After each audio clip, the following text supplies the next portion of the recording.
Kasi madami nagsasabi, naku, boksingero lang yan si Pacquiao. Hindi ko iboboto yan. No? O eto, si Pacquiao. Simula ho nang sumabak to sa politika, no, PDP. Alyansa din ho ito, si Manny Pacquiao, at isa po sa aking ibinoto, mga kababayan. Ako ho, ganito ang tingin ko kay Pacquiao. Bilang isang Pilipino, nako, sabi ko sa inyo, paborito ko to.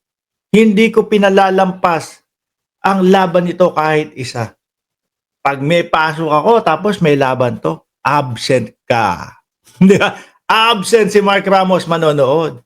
Nung tumakbo ho ng pagka-presidente ito, mga kababayan, hindi ko po sinuportahan. Ayaw ko, alam ko hindi niya kakayanin yun. Pero nung nakita ko po sa Senado, mga bossing, yung isang Manny Pacquiao, may laban. So, kaya sabi ko, nagre-re-elect si Pacquiao, iboboto ko ulit to. Kasi may mga pagkakataon ho nung panahon na nandiyan sa Senado si Manny, may pagkakataon ho na nasasabi natin, mas magaling yung isang Manny Pacquiao kesa doon sa ibang mga senador na nasa loob. Oh, ano po ang alam nung iba kay Manny Pacquiao? Ang akala nila, boksingero lang yan. Hindi ho. Graduate ho, mga kababayan. Ayan ho, balita po ng ABS-CBN nung panahon ng 2022. Look, Manny Pacquiao earns master's degree, no? From Philippine Christian University o PCU. Di ba sabi ni Ben Manalo, mas okay naman niya si Pacquiao kaysa kay Padilla. Oh. Totoo ho. Anak ng tinapa. Yung Robin Padilla, 3 taon na ho. Oh, magtatatlong taon na. Sa Hulyo, bilang senador, mga bossing. Ano na po ba ang narinig nating magandang ginawa at maipagmamalaki kay Robin Padilla?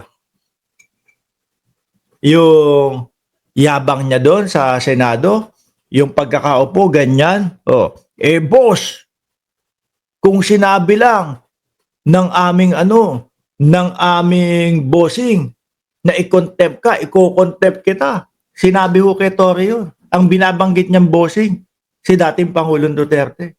Pag debate naman ho, mga kababayan, lalo na doon sa kay Coco Pimentel, nagtatalastasan sila. Nagdedebate. May pinag-uusapan.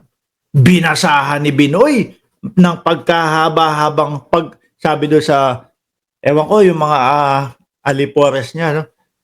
Bigyan niyo ako ng babasahin. Kinuha, binigay yung libro, nagbasa. English, ang haba. Ang ending ho, nung 2 minutong pagbabasa ni Robin Padilla ng English na yon, yung tipo bang, alam niyo ho yung, basta mabasa ko lang, hindi pumasok sa isip ko. Parang ganun yung style ng pagbasa. Ending sabi, opo, napakaganda po ng inyong sinabi at binasa. Pero wala po yan sa ating pinag-uusapan. Malayo po yan sa ating pinag-uusapan. Oh, may kodigo na. Malayo pa din.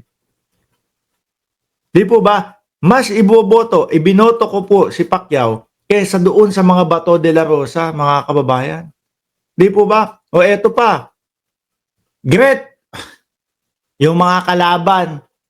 Si Gretchen, no, baby girl. Oh. Yung mga kalaban ni Pacquiao, Gretchen ho, walang nakuhang plataforma kay Willie. Naalala niyo ho yun? Tinanong si Kuya Will, ano po ba ang plataforma de gobyerno natin? Ganito, bla bla bla. Wag muna natin pag-usapan yan. Saka na natin pag-usapan yan. No, pag nanalo na ako, saka natin pag-usapan yung plataforma. Pero ngayon, intindihin muna natin kung paano manalo. Walang plataforma de gobyerno. Si Pacquiao ho, mga kababayan. Oh, nasaan? Pacquiao, pushes for nuclear power to solve energy. Yung mga simpleng ganyan, no? Alam ni Pacquiao, ano ang problema ng bayan? Ano ang problema, lalong-lalo na nung mga malalayong probinsya? Kuryente. Meron siyang isulong natin yung nuclear power. upang sa ganun, yung mga hindi naaabot ng kuryente, kayang abutin. Kay Kuya Will ho, talagang wala mga bossing. Talagang wala saka na lang daw ho intindihin yung plataporma, mga kababayan. Sipe!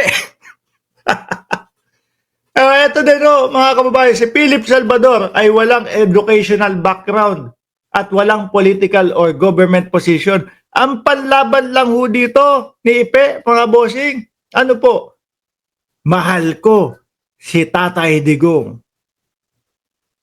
Uubusin ko ang aking hanggang sa huling hininga kay Tatay Digong ako. Ganon lang ho si Ipe, mga kababayan. Tsaka yung pasigaw-sigaw doon sa entablado, bring him home! Yung mga ganon ni Ipe. Galit pa. No, with matching pag-arte pa ho, mga kababayan. Di ba? Kung pagbabasihan natin kung sino ang iboboto, Ipe, Willie versus Manny Pacquiao, hindi na pinag-iisipan yan. Rekta ka na, syempre, kay Ipe. Hindi, joke lang. No, baka, laki ka, bigla ka palang Ipe. No? Hindi, syempre, doon tayo sa may mga napatunayan na sa Senado. At doon tayo sa may talagang mga educational background. Oh. At may mga plataporma de gobyerno, mga kababayan. Di po ba? Sabi ni Ginger Cat, maituturing na nuisance candidate si Kuya Will at Ipe. Sabi ni Rodman, baka naman kay Hanilet. Sabi ni Ruby Andales 2.0, Sir Mark, live po ba ito? Madam, replay lang po tayo. Na-shoutout ko kayo diyan sa replay. Ayan. No? Hindi, shoutout po sa inyo. Paano style ni Ipe, mga bossing? Ganito ang style ni Ipe Salvador sa entablado. Ito na lang ang hindi ko nagagawa. Nako! Galit po. Parang action star lang, mga bossing. Parang action star lang ho si Kuya Ipe, mga kababayan. Game. Atras nating onte. Ang huling bugso ng aking hininga.